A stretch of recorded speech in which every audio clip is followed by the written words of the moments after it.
अध्यक्ष महोदय, सबसे पहले तो मैं आपके माध्यम से सदन के सभी दलों के, मैंने जितने भी हमारे सम्मानित सदस्य हैं, उनके प्रति आभार व्यक्त करना चाहता हूं कि ऑपरेशन सिंदूर की जो शानदार कामयाबी हासिल हुई है, उस पर चर्चा करने के लिए आज सदन पूरी तरह से तैयार है। अध्यक्ष महोदय, सबसे पहले मैं इस सदन के माध्यम से मैं देश के उन वीर सपूतों को, उन बहादुर सैनिकों को नमन करता हूं जिन्होंने की राष्ट्र की सीमाओं की रक्षा के लिए जब भी आवश्यकता पड़ी है अपना बलिदान देने में वह पीछे नहीं रहे हैं। आज भी वह तैयार हैं और आज भी वह तत्पर हैं। साथ ही मैं उन सैनिकों की स्मृति को भी अध्यक्ष महोदय नमन करता हूं जिन्होंने की भारत की एकता और अखंडता सुनिश्चित करने के लिए अपना सर्वस्व बलिदान कर दिया। मैं पूरे देश की तरफ से सेनाओं के सभी जवानों के प्रति कृतज्ञता व्यक्त करता हूं। अध्यक्ष महोदय, आज मैं आपकी अनुमति से ऑपरेशन सिंदूर से जुड़े कुछ महत्वपूर्ण तथ्यों और विषयों को सदन के समक्ष रखने के लिए यहां खड़ा हूं। अध्यक्ष महोदय, 6 और 7 मई 2025 को भारतीय सेनाओं ने ऑपरेशन सिंदूर के नाम से एक ऐतिहासिक सैन्य कार्रवाई को अंजाम दिया। यह केवल एक सैन्य कार्रवाई नहीं थी, बल्कि यह भारत की संप्रभुता, उसकी अस्मिता, देश के नागरिकों के प्रति हमारी जिम्मेदारी और आतंकवाद के खिलाफ हमारी नीति का एक इफेक्टिव और डिसाइसिव डेमोन्स्ट्रेशन था। अध्यक्ष महोदय, जैसा इस सदन को जानकारी है, 22 अप्रैल 2025 को जम्मू कश्मीर के पहलगाम क्षेत्र में एक अमानवीय और कायराना आतंकी हमला हुआ। इस हमले में हमारे 25 निर्दोष नागरिकों सहित एक नेपाली नागरिक की भी जान गई थी। उन निर्दोष लोगों की जान उनका धर्म पूछ कर लिया गया। यह अपने आप में अमानवीयता का सबसे कुत्सित और सबसे घृणित उदाहरण था। यह घटना भारत की सहन शक्ति की सीमा की भी मैं मानता हूं परीक्षा की। अध्यक्ष महोदय, इस हमले के तुरंत बाद हमारे प्रधानमंत्री श्री नरेंद्र मोदी जी ने तीनों सेनाओं के प्रमुखों की एक उच्च स्तरीय बैठक की और उन्हें छूट दी गई कि वे अपने विवेक, स्ट्रेटेजिक अंडरस्टैंडिंग और रीजनल सिक्योरिटी सिचुएशन को ध्यान में रखते हुए वह निर्णायक कार्रवाई करें। इसके बाद हमारे सैन्य नेतृत्व ने न केवल अपनी मैच्योरिटी दिखाई, बल्कि उस स्ट्रेटेजिक विजडम का भी परिचय दिया जिसकी उम्मीद भारत जैसी एक रिस्पॉन्सिबल पावर से की जाती है। अध्यक्ष महोदय, ऑपरेशन सिंदूर को अंजाम देने से पहले हमारी सेनाओं ने हर पहलू का बहुत ही गहराई के साथ अध्ययन किया। हमारे पास कई विकल्प थे, लेकिन हमने उस विकल्प को चुना जिसमें आतंकवादियों और उनके ठिकानों को अधिकतम नुकसान पहुंचे और जिसमें पाकिस्तान के आम नागरिक को कोई क्षति न होने पाए, इस बात की भी हम लोगों ने चिंता की। अध्यक्ष महोदय, हमारी सेनाओं द्वारा की गई वेल कोऑर्डिनेटेड स्ट्राइक्स ने 9 टेररिस्ट इंफ्रास्ट्रक्चर टारगेट्स को प्रिसीजन के साथ, सटीकता के साथ हिट किया और इस सैन्य कार्रवाई में एक अनुमान के अनुसार 100 से अधिक आतंकवादी, मैं बहुत संभल कर बोल रहा हूं अध्यक्ष महोदय, हमारी फिगर गलत ना होने पाए, फिगर इससे बहुत अधिक है। 100 से अधिक आतंकवादी, उनके ट्रेनर, उनके प्रशिक्षक, उनके हैंडलर, लश्कर-ए तोयबा और हिजबुल मुजाहिदीन जैसे आतंकवादी संगठनों से संबंधित थे। ये वही आतंकी संगठन हैं जिन्होंने पाकिस्तान की सेना और ISI का जिन्हें खुला समर्थन प्राप्त है। अध्यक्ष महोदय, 7 मई 2025 को रात्रि 1:05 भारतीय सशस्त्र बलों ने ऑपरेशन सिंदूर प्रारंभ किया, जिसमें पाकिस्तान और पाक ऑक्युपाइड कश्मीर में भारत के खिलाफ आतंकी गतिविधियों से जुड़े 9 स्थानों को निशाना बनाया गया। इसमें POK के मुजफ्फराबाद में सवाई नाला और सैयदना बिलाल कैंप, कोटली में मस्जिद अब्बास, व मसबर रहील शाहिद कैंप, कोटली में गुलपुर कैंप, भिम्बर में बरनाला कैंप, कोटली में अब्बास कैंप और पाकिस्तान के पंजाब प्रांत में बहावलपुर, मुरिदके और सरजाल और मेहमुना जोया शामिल थे। इनमें से 7 आतंकी शिविरों को भारतीय सेना ने पूरी तरह से नष्ट कर दिया, जबकि भारतीय वायुसेना ने मुरिदके और बहावलपुर को नेस्त नाबूद किया, जो लश्कर-ए-तोयबा और जैशे मोहम्मद के केंद्र हैं। पूरा ऑपरेशन मात्र, अध्यक्ष महोदय, जानकर पूरे सदन को प्रसन्नता होगी कि विदिन 22 मिनट्स पूरा ऑपरेशन समाप्त हो गया और हमने आतंकवादियों को उनके घर में घुसकर मारा। सशस्त्र बलों ने हमारी माताओं और बहनों के सिंदूर का बदला लिया और प्रत्येक भारतीय इस भावना से ओत-प्रोत हो गया। अध्यक्ष महोदय, मैं चाहूंगा कि पूरा सदन एक बार हमारे सेना के बहादुर जवानों के शौर्य और पराक्रम का अभिनंदन करे।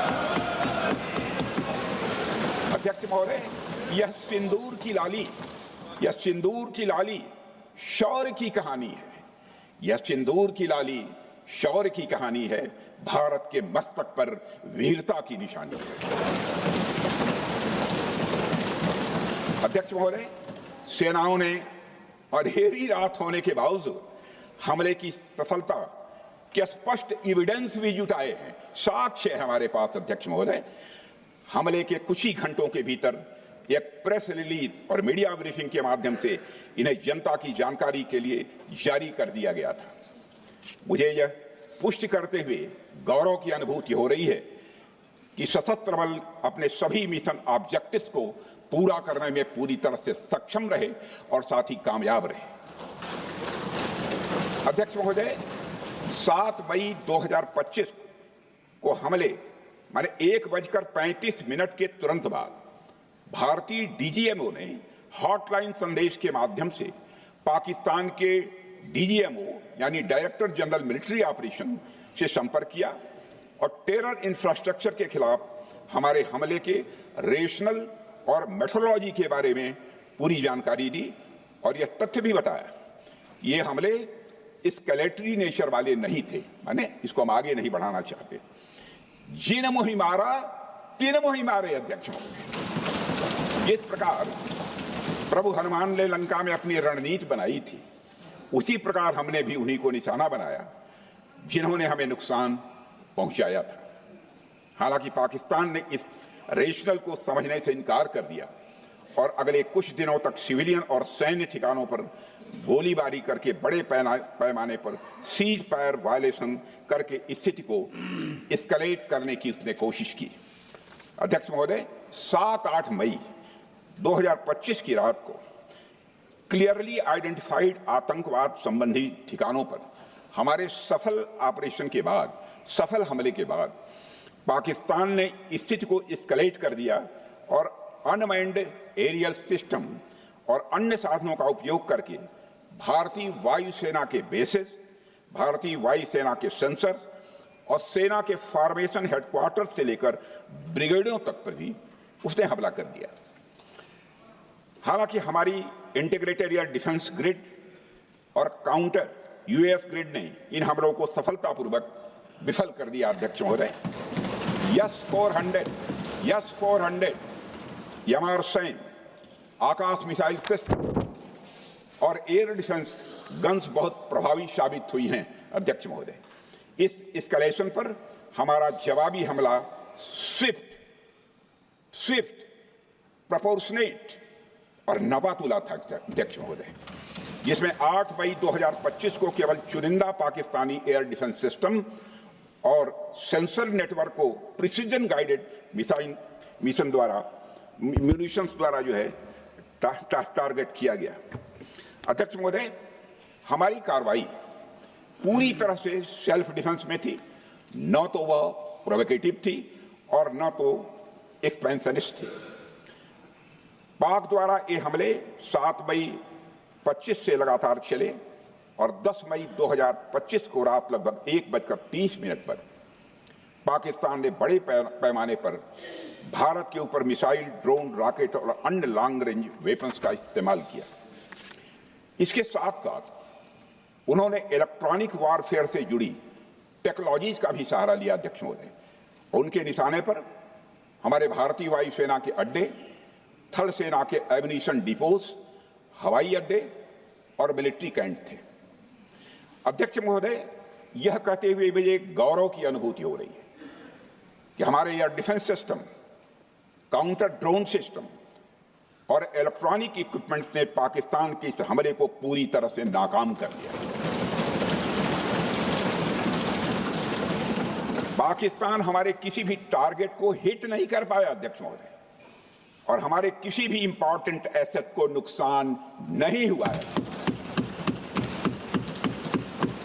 हमारी सुरक्षा व्यवस्था अध्यक्ष महोदय चाक चौबंद थी और हर हमले को हम लोग रोका गया। मैं इसके लिए भारतीय सेना के बहादुर सैनिकों की जमकर सराहना करता हूं, जिन्होंने दुश्मन के हर मंसूबे पर पानी फेर दिया।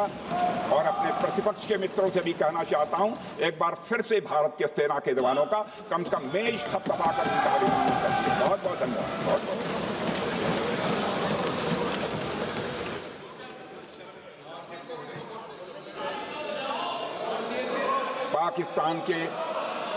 पाकिस्तान के इस हमले के जवाब में हमारी कार्रवाई साहसिक थी, ठोस थी और प्रभावी थी। भारतीय वायुसेना ने वेस्टर्न फ्रंट पर पाकिस्तान के हवाई अड्डों, command and control systems, military infrastructures और एयर डिफेंस सिस्टम को निशाना बनाया और इस मिशन को हमारी सेनाओं ने सफलतापूर्वक अंजाम देने में कामयाबी हासिल की। अध्यक्ष महोदय, हमारी सेनाओं ने चकलाला, सरगोधा, रफीकी, रहीम यार खान, जैकबाबाद, सुक्कुर और भोलारी जैसे बड़े एयरबेस पर प्रहार किया और पूरी दुनिया ने भारतीय वायुसेना के शौर्य और पराक्रम की तस्वीर देखी।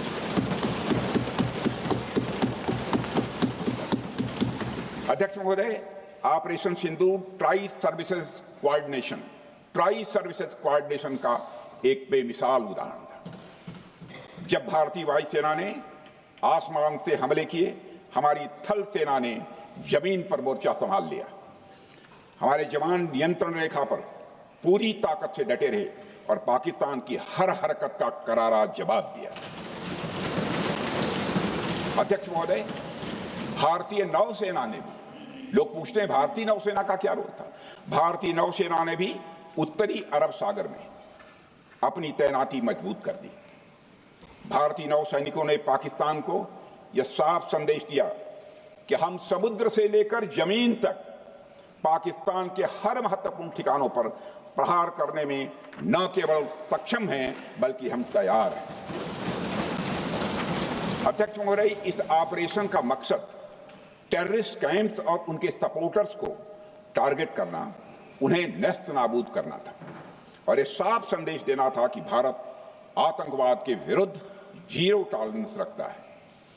भारत ने कार्रवाई इसलिए रोकी क्योंकि कॉन्फ्लिक्ट के पहले और उसके दौरान जो भी पॉलिटिकल और मिलिट्री ऑब्जेक्टिव्स तय किए गए थे उसे हम पूरी तरह से हासिल कर चुके थे।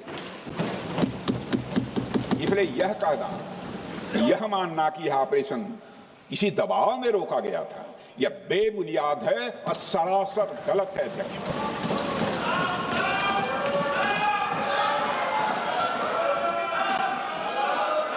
मैं सदन को फिर से आश्वस्त करना चाहता हूं, आपने राजनैतिक जीवन में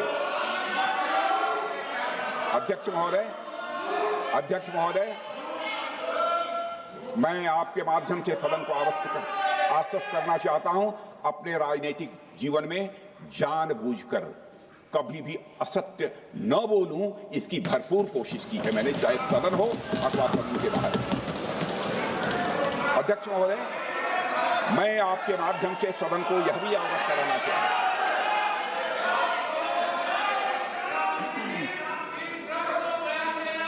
प्लीज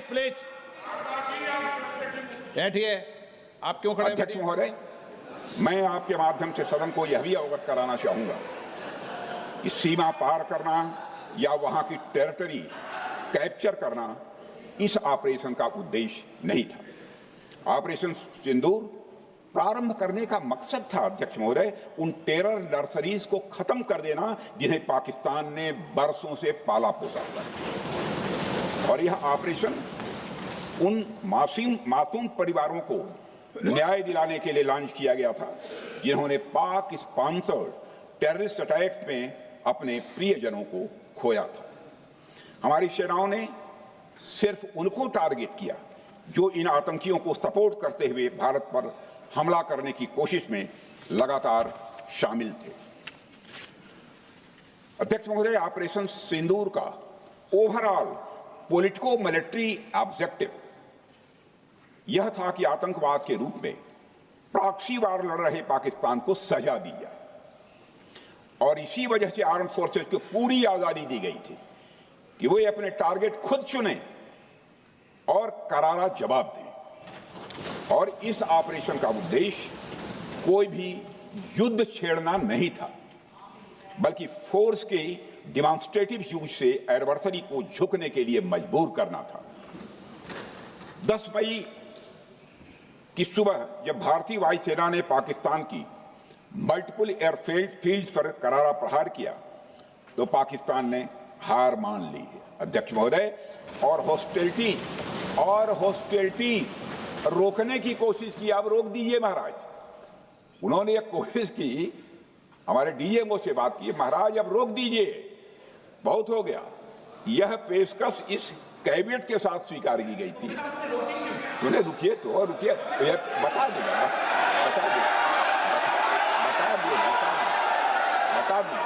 अब बैठ तो आपको मौका मिलेगा। यह क्यों रुका, इसका पहले ही मैं पूरी तरह से वर्णन कर चुका हूं। अध्यक्ष महोदय, मैं नेता प्रतिपक्ष को बहुत सम्मान के साथ कहना चाहता हूं कि कृपया एक बार मेरा पूरा भाषण पूछ लें। आपको प्रश्न पूछने की पूरी आजादी है, आप पूछ सकते हैं, मैं उसका उत्तर दूंगा। अध्यक्ष महोदय, 10 मई की सुबह जब भारतीय वायुसेना ने पाकिस्तान की मल्टीपल एयरफील्ड्स पर करारा प्रहार किया तो पाकिस्तान ने हार मान ली और हॉस्टिलिटी रोकने की उन्होंने पेशकश की। यह पेशकश इस कैबिनेट के साथ स्वीकार की गई हम लोगों के द्वारा कि यह ऑपरेशन केवल पाज किया गया है, स्थगित किया गया है। यह ऑपरेशन समाप्त नहीं हुआ है अध्यक्ष महोदय।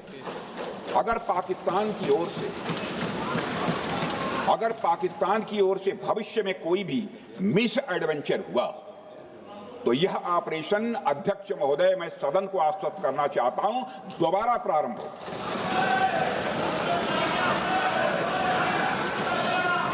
अध्यक्ष महोदय, भारतीय वायुसेना के जबरदस्त हमलों, नियंत्रण रेखा पर थल सेना की मजबूत जवाबी कार्रवाई और नौसेना के हमलों के डर ने पाकिस्तान को झुकने के लिए मजबूर कर दिया अध्यक्ष महोदय। और पाकिस्तान की हार उनकी एक सामान्य विफलता नहीं थी, बल्कि यह उसके सैन्य बल और मनोबल या दोनों की एक हार थी। 10 मई को पाकिस्तान के डीजीएमओ ने भारत के डीजीएमओ से संपर्क किया और सैन्य कार्रवाइयों को रोकने की अपील की। मैं सदन में यह बात फिर से दोहराना चाहूंगा कि पाकिस्तान के डीजीएमओ ने भारत के डीजीएमओ से संपर्क किया और सैन्य कार्रवाइयों को रोकने की अपील की। 12 मई को दोनों देशों के डीजीएमओ के बीच औपचारिक संवाद हुआ और दोनों पक्षों ने सैन्य कार्रवाइयों पर विराम लगाने का निर्णय लिया। अध्यक्ष महोदय, हमारे सैनिकों का जो मनोबल, मातृभूमि की रक्षा करने का जो उनका समर्पण है, ऑपरेशन सिंदूर के दौरान उसका दर्शन 140 करोड़ से अधिक भारतवासियों ने देखा। मुझे खुद भी और प्रधानमंत्री जी को सीमावर्ती क्षेत्रों में जाकर हमारे जवानों से मुलाकात का अवसर मिला है। अध्यक्ष महोदय, श्रीनगर के मिलिट्री बेस पर, भुज के एयरबेस पर, उधमपुर के कमांड सेंटर पर, हर जगह प्रत्यक्ष मैंने अपनी आंखों से देखा कि हमारे सैनिकों का मनोबल अपनी पूरी बुलंदी पर था। उनकी आंखों में विश्वास है और उनका संकल्प अडिग है वे न केवल भारत की सीमाओं की रक्षा कर रहे हैं, बल्कि हमारे राष्ट्रीय स्वाभिमान की भी अध्यक्ष महोदय रक्षा कर रहे हैं। अध्यक्ष महोदय, किसी भी देश में जनता सत्ता पक्ष को और विपक्ष को अलग अलग दायित्व सौंपती है, दोनों को अलग अलग दायित्व, और हेल्दी डेमोक्रेसी में तो स्वाभाविक है। सत्ता पक्ष का काम होता है जनता के हितों को ध्यान में रखते हुए कार्य करना, और विपक्ष का काम होता है सरकार से जनता के मुद्दों से संबंधित जरूरी प्रश्न पूछना। ऑपरेशन सिंदूर क्यों शुरू किया गया, इसकी जानकारी पहले भी दी गई है और आज भी मैंने सदन को दी है। अध्यक्ष महोदय, कभी कभी हमारे प्रतिपक्ष के लोग ये पूछते रहे हैं कि हमारे कितने बीमार गिरे।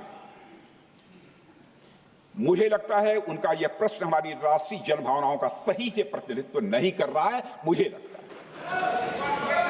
उन्होंने एक बार भी हमसे यह नहीं पूछा कि हमारी सेनाओं ने दुश्मन के कितने विमान मार गिराए।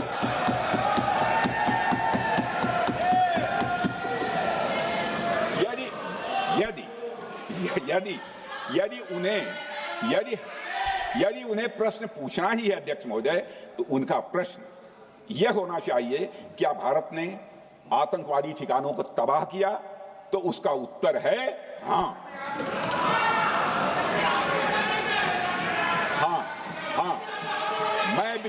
मैं विपक्ष के सम्मानित साथियों से कहना चाहता हूं कि आपको प्रश्न पूछना है तो यह प्रश्न पूछिए, क्या ऑपरेशन सिंदूर सफल रहा? तो उसका उत्तर है हाँ।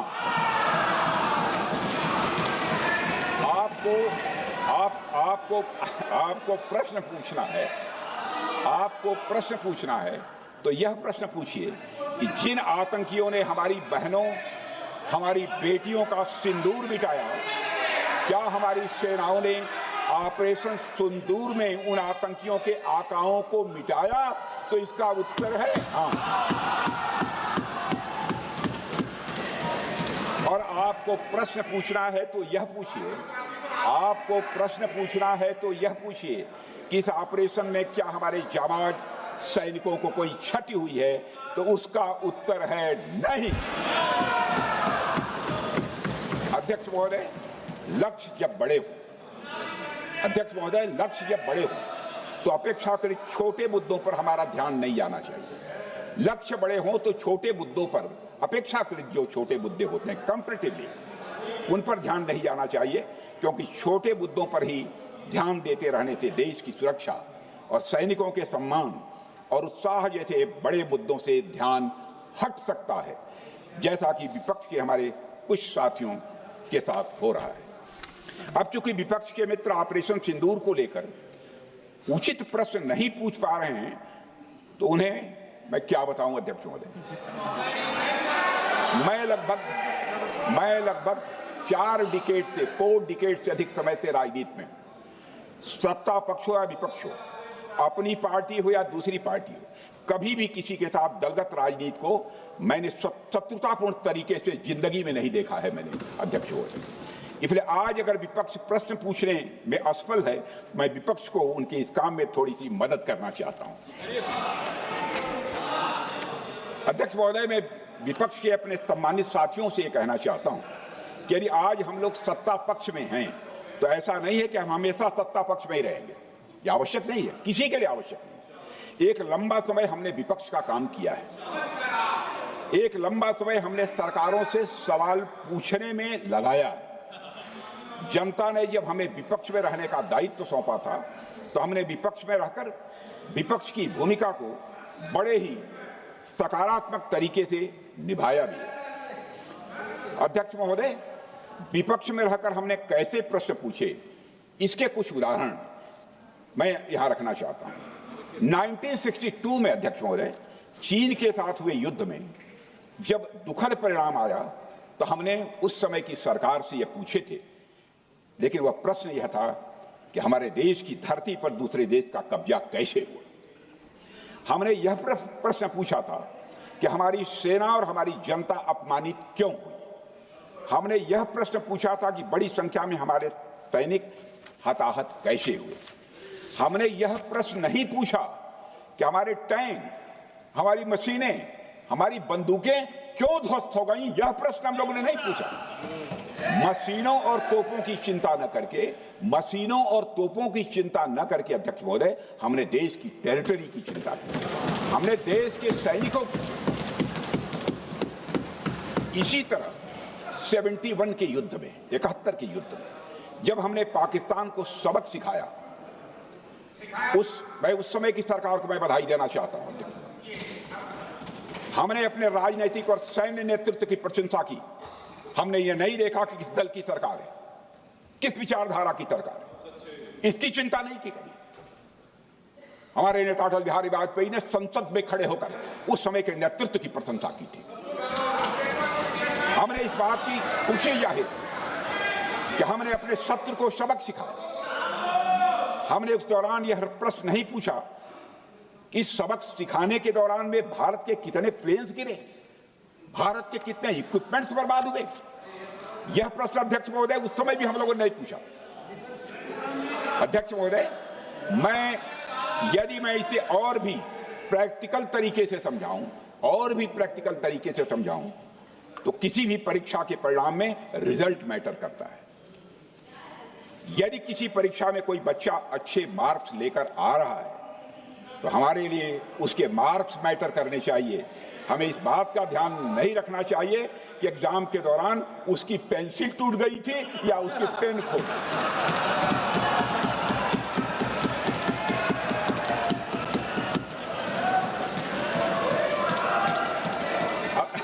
अध्यक्ष महोदय, अल्टीमेटली रिजल्ट मैटर करता है और रिजल्ट यह है, अध्यक्ष महोदय, अल्टीमेटली रिजल्ट मैटर करता है और रिजल्ट यह है अध्यक्ष महोदय कि ऑपरेशन सिंदूर के दौरान हमारी सेनाओं ने जो लक्ष्य निर्धारित किया था, उन लक्ष्यों को पूर्ण रूप से प्राप्त करने में हमने कामयाबी हासिल की। अध्यक्ष महोदय, भारत हमेशा से पाकिस्तान सहित अपने पड़ोसी देशों से मित्रता और सौहार्द सहयोगपूर्ण संबंध का सदैव इच्छुक रहा है। इसके लिए भारत की सभी सरकारों ने ईमानदारी से प्रयास भी किए हैं। वह चाहे आदरणीय लाल बहादुर शास्त्री जी हों या अटल बिहारी वाजपेयी जी हों या हमारे स्वर्गीय मनमोहन सिंह जी हों या प्रधानमंत्री श्री नरेंद्र मोदी जी, सभी ने हमेशा चाहा है कि इस इलाके में शांति और समृद्धि बनी रहे। सभी ने यह चाहा। अध्यक्ष महोदय, यह बात हमारी सिविलाइजेशनल वैल्यूज के साथ मेल खाती है, इसलिए ऐसा हुआ।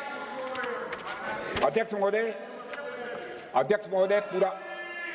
पूरा विश्व जानता है कि पूर्व प्रधानमंत्री से अटल बिहारी वाजपेयी जी ने शांति का संदेश लेकर 1999 में लाहौर बस यात्रा की थी। वह सिर्फ एक यात्रा नहीं थी, वह यात्रा भारत की संस्कृति और शांति की प्रतीक थी। यह हमारे भारत की प्रकृति थी। लाहौर पहुंचकर अटल बिहारी वाजपेयी जी ने मीनारे पाकिस्तान पर विजिटर्स रूप में जो लिखा था, जिसका जिक्र लोग आज भी करते हैं, और उन्होंने लिखा था, उसकी मैं चर्चा करता हूं। उन्होंने लिखा था कि मीनारे पाकिस्तान से मैं पाकिस्तान की जनता को यह विश्वास दिलाना चाहता हूं कि भारत अस्थायी शांति और मित्रता का आकांक्षी है। मैंने पहले भी कहा है और फिर भी कहता हूं, एक स्थिर और समृद्ध पाकिस्तान भारत के हित में है, इसमें कोई संदेह नहीं होना चाहिए। अध्यक्ष महोदय, यह हमारी सोच थी, यह हमारी शांति की पहल थी। यह पहल हमारी हजारों साल पुरानी सांस्कृतिक चेतना, हमारी नैतिक शक्ति और हमारी सभ्यता के उन मूल्यों से निकली थी जो शांति को शक्ति मानती है। अध्यक्ष महोदय, लेकिन हमारे शांति के प्रयास को हमारी नाइविटी, उदारता या सरलता समझ लिया गया। जब हम शांति के लिए कदम बढ़ा रहे थे, उसी वक्त पाकिस्तान कारगिल में घुसपैठ की साजिश रच रहा था। हम दोस्ती के राह पर थे तो वो षड्यंत्र की राह पर था। जब हम मामला खुलकर सामने आया तो हमारे वीर सैनिकों ने इस घुसपैठ के खिलाफ कार्रवाई करना प्रारंभ किया, और जब भारत की जीत सामने दिखाई दे रही थी तो पाकिस्तान ने परमाणु युद्ध की धमकी दे डाली। अध्यक्ष महोदय, तब हमारे तत्कालीन प्रधानमंत्री आदरणीय अटल बिहारी वाजपेयी जी ने कहा था पाक सेना के परमाणु हमले से भारत का तो कुछ नहीं बिगड़ेगा, लेकिन पाकिस्तान दूसरे दिन का सूरज नहीं देख पाएगा।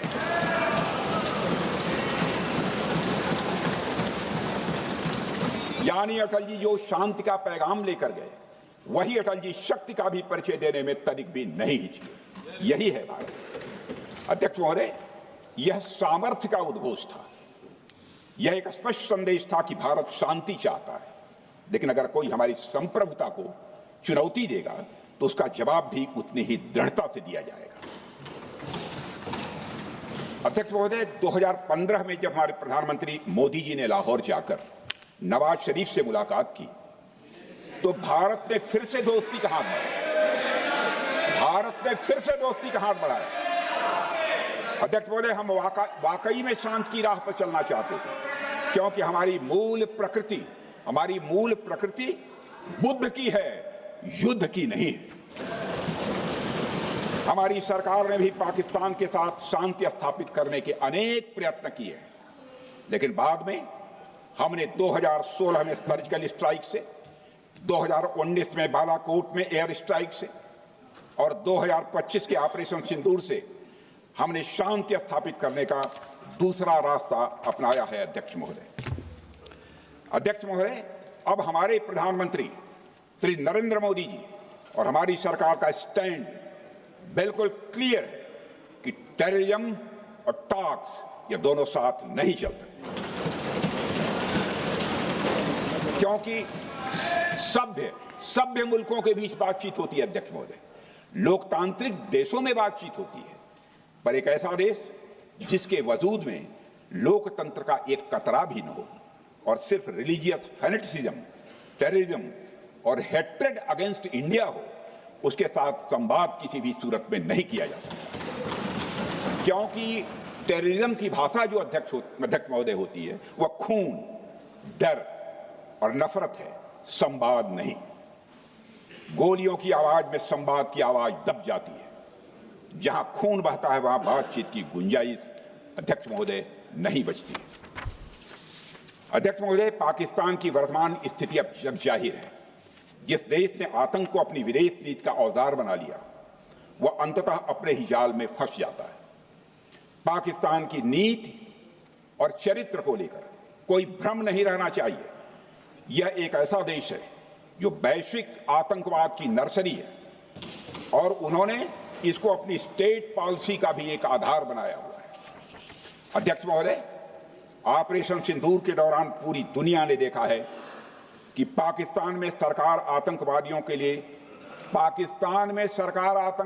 के लिए स्टेट फ्यूनरल का इंतजाम कर रही है और सैन्य अधिकारी भी आतंकवादियों के जनाजे में भाग लेते हैं। यह वही देश है जो सीमा पर सैनिकों से लड़ने का साहस नहीं जुटा पाता, इसलिए निर्दोष नागरिकों, बच्चों और तीर्थ यात्रियों को आतंकवाद का निशाना बनाता है। पाकिस्तान की सेना और आईएसआई आतंकवाद को एक प्रॉक्सी वार के रूप में अध्यक्ष महोदय इस्तेमाल करती हैं और उसके सहारे वे भारत को डिस्टेबलाइज करने का सपना देखती है। अध्यक्ष महोदय, मैं लोकतंत्र के मंदिर में खड़े होकर यह बात कह रहा हूं कि भारत को 1000 कट्स देने का सपना पालने वालों को नींद से जग जाना चाहिए। यह मोदी जी के नेतृत्व वाला नया भारत है जो आतंकवाद के खिलाफ किसी हद तक जा सकता है।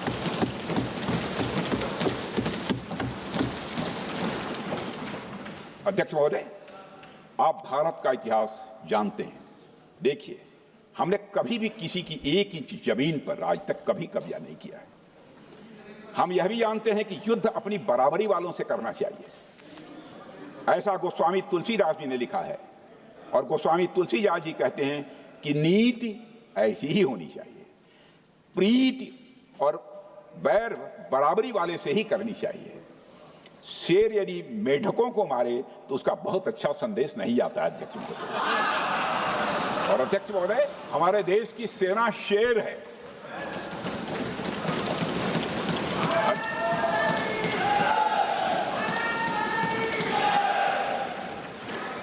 अध्यक्ष महोदय, पाकिस्तान जैसा देश जो साइज, सामर्थ्य, शक्ति और समृद्धि में हमारे आसपास भी नहीं है, उस मुल्क से कैसा मुकाबला? जो मुल्क अपने अस्तित्व के लिए दूसरों पर आश्रित हो, उसके मुकाबले का मतलब है अपना स्तर कम करना। हमारी नीति है आतंकवाद के खिलाफ प्रभावी कार्रवाई करना। हमारा पाकिस्तान विरोध उनकी आतंकवाद की नीति के कारण है, इसलिए पाकिस्तान का हमारा विरोध है। अध्यक्ष महोदय, हम अगर शांति की आशा के लिए हाथ बढ़ाना जानते हैं तो अशांति फैलाने वाले हाथों को उखाड़ना भी जानते हैं। अध्यक्ष महोदय, अगर शांति के प्रयास करना हम जानते हैं तो दुष्टों को जो भाषा समझ में आए उसी भाषा में समझाना भी जानते हैं। सठे साठ्यम समाचरे, अर्थात दुष्ट के साथ दुष्टता का ही व्यवहार करना पड़ता है कभी कभी। अध्यक्ष महोदय, हमने भगवान कृष्ण से सीखा है कि शिशुपाल की 100 गलतियां माफ की जा सकती हैं, पर अंत में धर्म की रक्षा के लिए सुदर्शन चक्र उठाना ही पड़ता।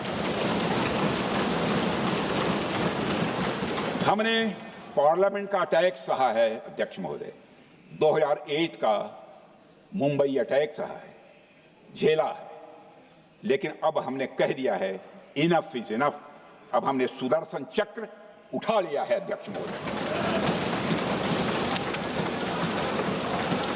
अध्यक्ष महोदय, हमारी प्रवृत्ति भगवान राम और भगवान कृष्ण से प्रेरित है, जो हमें शौर्य भी सिखाती है और धैर्य भी सिखाती है। इस सीख का अध्यक्ष महोदय, इस सीख का हम प्रधानमंत्री नरेंद्र मोदी जी के नेतृत्व में हमारी विदेश और अपनी रक्षा नीति में सीधा प्रयोग कर रहे हैं। आज भारत पहले दोस्ती का हाथ बढ़ाता है, लेकिन अगर कोई देश धोखा दे तो उसकी कलाई भी मरोड़ना जानता है। अध्यक्ष महोदय, हमारी नीति स्पष्ट है कि हमने एक समय लाहौर बस यात्रा की भाषा में बात की थी, तो पाकिस्तान ने हमारी उस भाषा को नहीं समझा, तो अब हम उन्हें बालाकोट स्ट्राइक की भाषा में जवाब देंगे। अध्यक्ष महोदय, भारत के लिए शांति हमारी प्रायोरिटी है, हमारी प्राथमिकता है और हमारी शक्ति उसका आधार है। भारत के लिए शांति प्राथमिकता है और हमारी शक्ति उसका आधार है।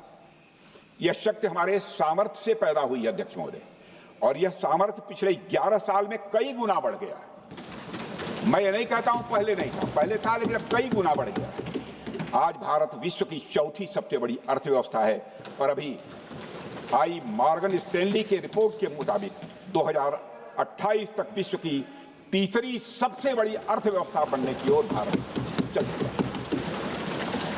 अध्यक्ष महोदय, आर्थिक उन्नति के साथ साथ भारत के रक्षा क्षेत्र में 2014 से उल्लेखनीय परिवर्तन, रिमार्केबल चेंज आया है। आज का भारत डिफेंस सेक्टर में आत्मनिर्भरता, सेल्फ रिलायंस और स्वदेशी उत्पादन की दिशा में तेजी से आगे बढ़ रहा है। अध्यक्ष महोदय, आज हम हर दृष्टि से समर्थ भी हैं और सक्षम भी हैं। अध्यक्ष महोदय, मैं सदन को यह भी जानकारी देना चाहता हूं, उसके बाद जब प्रश्न पूछा गया हमारे सारे चीफ से, सीडीएस से, डिफेंस सेक्रेटरी से, क्या ऑपरेशन के लिए तैयार हैं, क्षण भर की देर नहीं लगाई, सबने बोला यस सर। अध्यक्ष महोदय, ऑपरेशन सिंदूर हमारे सामर्थ्य का ही प्रतीक था, जिसमें हमने दिखा दिया कि अगर कोई हमारे नागरिकों को मारेगा तो भारत चुप नहीं बैठेगा। भारत की आत्मरक्षा के लिए हमारा राजनीतिक तंत्र और नेतृत्व बिना किसी दबाव के काम करेगा। हमारी मिसाइल फिजिकल सीमाएं लांघेंगी अध्यक्ष महोदय, और हमारे वीर सैनिक दुश्मन की कमर तोड़ेंगे। अध्यक्ष महोदय, हम आतंकवाद को उसके हर रूप और स्वरूप में पूरी तरह समाप्त करने के लिए पूरी तरह से प्रतिबद्ध हैं, और इस संदर्भ में हमें एक महत्वपूर्ण बात समझनी होगी। Pakistan sponsored terrorism is not random madness, there is a method in this madness. यह एक सुनियोजित रणनीति है, यह एक फंडामेंटल रेज है। अध्यक्ष महोदय, प्रसिद्ध लेखक वीएस नायपाल ने सही कहा था, पाकिस्तान में होना एक ऐसी अल्टरनेट और कंट्रास्टिंग रियलिटी है, where war is peace, freedom is slavery, ignorance is strength, यानी यहां युद्ध ही शांति है, गुलामी ही स्वतंत्रता है और जिहालत यानी अज्ञानता ही ताकत है। अध्यक्ष महोदय, इसलिए पाकिस्तान द्वारा प्रायोजित आतंकवाद कोई पागलपन नहीं है। पाकिस्तान द्वारा प्रायोजित आतंकवाद कोई पागलपन नहीं है, यह एक सोची समझी साजिश का हिस्सा है। यह एक ऐसी प्रक्रिया है जो आतंक को एक पॉलिटिकल टूल की तरह इस्तेमाल करती है। यह सिर्फ आतंकवाद नहीं, यह एक टूल किट है, एक ऐसा टूल किट जिसे पाकिस्तान की सेना और उसकी एजेंसियां एक नीति के तहत अपनाए हुए हैं। This tool kit is in opposition to civilized code of conduct that the rest of the world prefers to abide by. यानी यह टूल किट उस सिविलाइज्ड कोड ऑफ कंडक्ट के खिलाफ है जिसे दुनिया का हर जिम्मेदार देश मानता है। अध्यक्ष महोदय, यह एक कट्टरपंथी सोच की उपज है जिसमें सहिष्णुता के लिए कोई जगह नहीं। हमारा पाकिस्तान के साथ कोई सीमा का संघर्ष नहीं है अध्यक्ष महोदय, बल्कि यह सभ्यता बनाम बर्बरता का संघर्ष है। पाकिस्तान के हुक्मरान जानते हैं कि उनके सैनिक युद्ध के मैदान में भारत से नहीं जीत सकते, इसलिए वे आतंक को पालते ही नहीं, उन्हें प्रशिक्षण देते हैं और फिर दुनिया के सामने खड़े होकर निर्दोष बनने की कोशिश करते हैं। अध्यक्ष महोदय, पाकिस्तान दोहरे मापदंड और झूठ की बुनियाद पर खड़ा हुआ एक ऐसा देश है जो अब फेल्ड स्टेट के तौर पर देखा जा रहा है। भारत ने ऑपरेशन सिंदूर के जरिए पूरी दुनिया को दिखा दिया है कि हम इस आतंकवाद के गंदे खेल को जड़ से समाप्त करने का संकल्प ले चुके हैं।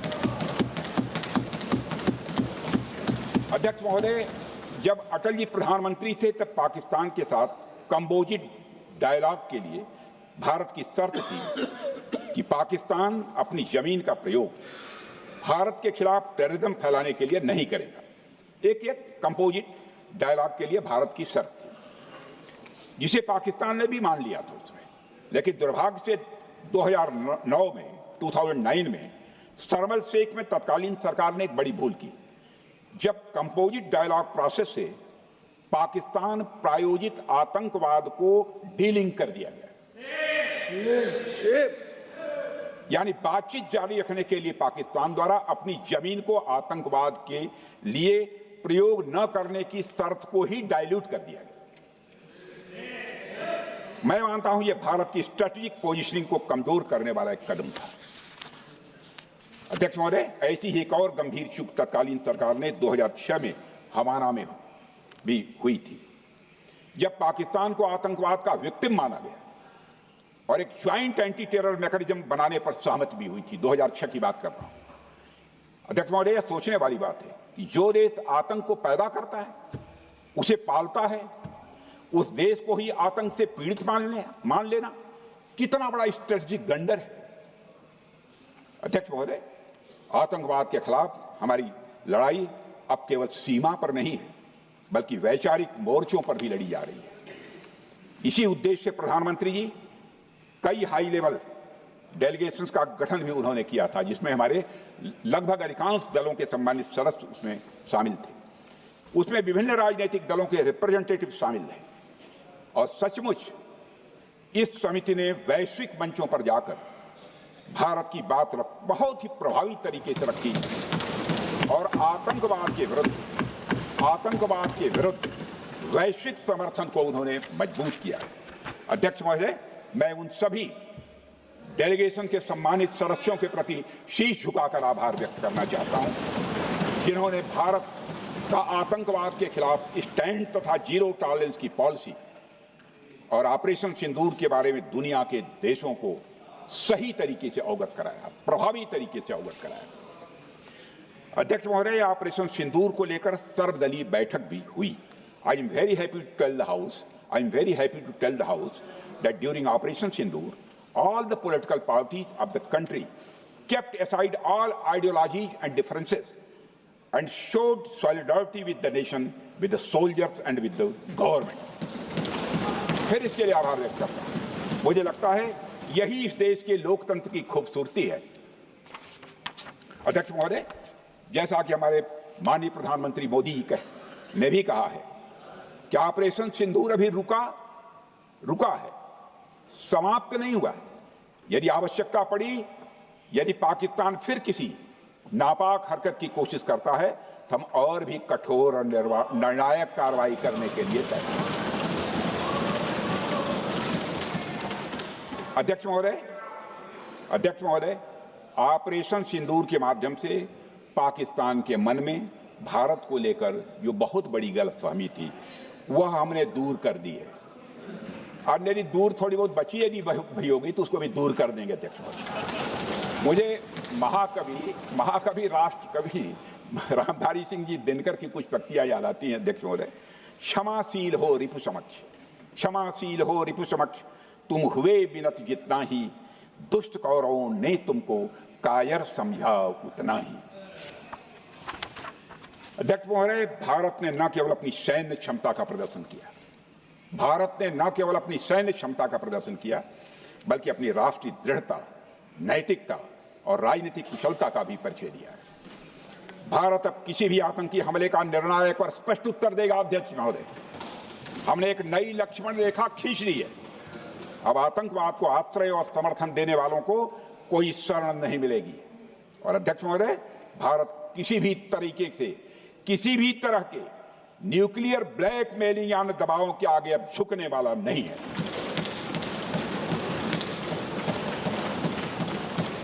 अध्यक्ष महोदय, ऑपरेशन सिंदूर के माध्यम से जो हमने किया और उससे पहले सर्जिकल स्ट्राइक और एयर स्ट्राइक के जरिए जो संदेश दिया गया वह बहुत पहले ही हो जाना चाहिए, लेकिन जो होता है समय पर ही होता है।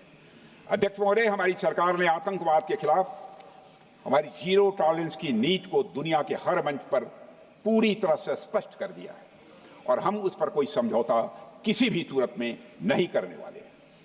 अभी कुछ सप्ताह पहले मुझे शंघाई कोऑपरेशन ऑर्गेनाइजेशन की डिफेंस मिनिस्टर्स मीटिंग में जाने का अवसर मिला था। वहां जो डिक्लेरेशन तैयार किया जा रहा था उसमें आतंकवाद पर भारत का स्टैंड डाइल्यूट हो रहा था।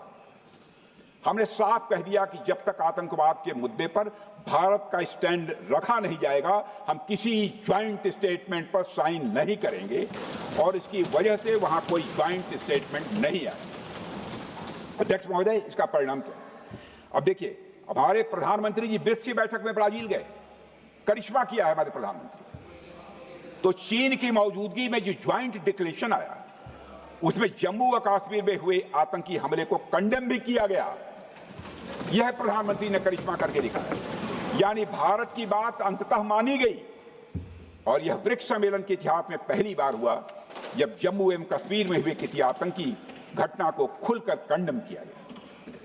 मैं इस सदन को याद दिलाना चाहता हूं, 2008 में मुंबई में इतनी बड़ी आतंकी घटना हुई, मगर उस समय की सरकार को जो प्रभावी कार्रवाई करनी चाहिए थी वो नहीं हो पाई। लेकिन उसमें सबसे दुखद और आश्चर्य की बात है, कई वर्ल्ड फोरम, इंटरनेशनल फोरम पर जो उसका कंडेमनेशन होना चाहिए, जो उसकी निंदा की जानी चाहिए, वह भी जितना होना चाहिए नहीं हो पाया। अध्यक्ष, यदि आप उस घटना के बाद हुए ब्रिक्स सम्मेलन के डॉक्यूमेंट्स उठाकर देख लीजिए, मुंबई आतंकी हमले का कहीं जिक्र भी नहीं है। और अध्यक्ष महोदय, जब केंद्र में प्रधानमंत्री मोदी जी के नेतृत्व में सरकार बनी तब जाकर कहीं के हालात कुछ बदलने शुरू हुए और साल 2017 में हुए ब्रिक्स सम्मेलन में पहली बार 2017 में हुए ब्रिक्स सम्मेलन में पहली बार आतंकवाद से लश्कर और जैश जैसे आतंकवादी संगठनों को जोड़ा गया। यह भी अपने में करिश्माई काम था। यह परिस्थिति इसलिए बनी क्योंकि इसके ठीक एक साल पहले उरी की घटना के भारत की सेनाओं ने सीमा पर जाकर सर्जिकल स्ट्राइक की थी। हमने दुनिया को बताया कि आतंकवाद के खिलाफ हम सरहद के इस पार भी मारेंगे और जरूरत पड़ी तो आतंकियों के घर में घुसकर भी मारेंगे। यह बदलाव यह बदलाव प्रधानमंत्री मोदी जी के नेतृत्व में आया है। अध्यक्ष महोदय, यह वही नीति है जो पहले की सरकारों को भी अपनानी चाहिए थी। उन सरकारों को जिनके शासनकाल में भारत ने सबसे भीषण आतंकी हमलों का सामना किया, जिनमें 2008 का मुंबई हमला आज भी हर हिंदुस्तानी के जेहन में बैठा हुआ है, जिंदा है, एक न भूलने वाली त्रासदी के रूप में जिंदा है। अध्यक्ष महोदय, मैं श्री प्रणब मुखर्जी जी ने अपनी किताब द कोलिशन ईयर्स में लिखा है, मेरे पास है भी वो, कोलिशन ईयर्स में लिखा है कि जब मुंबई अटैक हुआ था, प्रणोदा ने लिखा है, जब मुंबई अटैक हुआ था, India had evidence that the terrorist came from Karachi port. Pakistan के नॉन स्टेट एक्टर्स के बहाने पूरी दुनिया में को पूरी दुनिया में कोई मान नहीं रहा था। उन्होंने लिखा है प्रणोदा ने, and I quote, amid heated debates within the cabinet, there was a demand for military intervention which I rejected. यह उन्होंने लिखा, मैंने नहीं लिखा है, अनकोट। अध्यक्ष महोदय, भारतीय विदेश सेवा के एक वरिष्ठ अधिकारी ने भी अपनी किताब में इस बात की पुष्टि की है, जिनका नाम है अजय बिसारिया, और वो शायद फॉरेन सेक्रेटरी थे, कि मुंबई हमले के तुरंत बाद एक उच्च स्तरीय बैठक हुई थी जिसमें तत्कालीन विदेश मंत्री प्रणोदा ने पूछा व्हाट शुड बी डन। तो विदेश सचिव शिवशंकर मेनन जी ने सुझाव दिया कि भारत मोरदके में लश्कर ए तोयबा के मुख्यालय पर क्रूज मिसाइल से हमला कर सकता है। यह सुनकर प्रणोदा ने चश्मा उतारकर साफ किया और सभी अधिकारियों को धन्यवाद देकर बैठक समाप्त कर दिया। अध्यक्ष महोदय, उस समय की सरकार ने जो सही समझा वो किया, पर मैं मानता हूं कि अगर तब की सरकार ने भी 2016 सर्जिकल स्ट्राइक, 2019 एयर स्ट्राइक जैसे निर्णायक और कठोर कदम उठाए होते तो पाकिस्तान की स्ट्रेटजिक कैलकुलस बदल सकती थी। एक पावरफुल और डिसाइसिव एक्शन पाकिस्तान और उनकी सेना के द्वारा इस 500 टेररिस्ट ऑर्गेनाइजेशंस के लिए बड़ा डिसइंसेंटिव साबित हो सकती थी। अध्यक्ष महोदय, 2008 में मुंबई हमलों के बाद उस समय की सरकार ने सिर्फ बातचीत का मार्ग चुना था। मैं स्पष्ट करना चाहता हूं, यह कोई आलोचना नहीं है अध्यक्ष महोदय, न उस सरकार की, न उस समय के प्रधानमंत्री की, और न ही उन नेताओं की। उस समय की लीडरशिप को जो सही लगा उन्होंने वह निर्णय लिया। अध्यक्ष महोदय, बस मैं इतना ही कहना चाहता हूं कि आज का भारत अलग सोचता है और अलग तरीके से काम करता है। हमारा मानना है यह आपका प्रतिद्वंदी आतंक को रणनीति बना चुका हो और बातचीत की भाषा नहीं समझता हो तो standing firm and being decisive के अलावा कोई विकल्प नहीं बचता है। अध्यक्ष महोदय, आज हमारे प्रधानमंत्री मोदी जी के नेतृत्व में भारत वह देश नहीं रहा जो पहले था। Two-day doziers have been replaced by decisive action. Two-day doziers have been replaced by decisive action. आज भारत सहता नहीं है, भारत जवाब देता है। अध्यक्ष महोदय, आज भारत आतंक की जड़ तक जाता है और उसे उखाड़ फेंकने का सामर्थ्य रखता है। अध्यक्ष महोदय, मैं इस सदन को और देश की जनता को यह विश्वास दिलाना चाहता हूं कि हमारी सरकार, हमारी सेनाएं और हमारी लोकतांत्रिक संस्थाएं सब मिलकर, हम और ये सारे लोग सभी मिलकर देश की एकता, अखंडता और सुरक्षा के लिए जो भी कदम उठाना आवश्यक होगा वह कदम उठाएंगे और उसके प्रति हम पूरी तरह से कमिटेड हैं। अध्यक्ष महोदय, अंत में मैं केवल इतना ही कहना चाहता हूं, यह समय एकजुट होकर अपनी सुरक्षा, संप्रभुता और आत्मसम्मान की रक्षा के संकल्प को और अधिक मजबूत करने का है। हमें यह याद रखना होगा कि हमारी सामाजिक और राजनीतिक एकता ही यह हमारी सबसे बड़ी ताकत है। अध्यक्ष महोदय, आतंकवाद को समर्थन देने वालों को यह स्पष्ट संदेश चला गया है कि भारत अपनी मातृभूमि की रक्षा के लिए पूरी तरह से संकल्पबद्ध है। आइए हम सभी दलगत भाव से ऊपर उठकर, आइए हम सभी दलगत भाव से ऊपर उठकर संगच्छध्वम संगवरध्वम के मंत्र से प्रेरणा लेकर एक साथ खड़े हो जाएं और हम इस राष्ट्रीय संकल्प को मजबूत करें। यही हम सबका राष्ट्रीय दायित्व है। और इन्हीं शब्दों के साथ अध्यक्ष महोदय, आपने मुझे विचार रखने का अवसर दिया।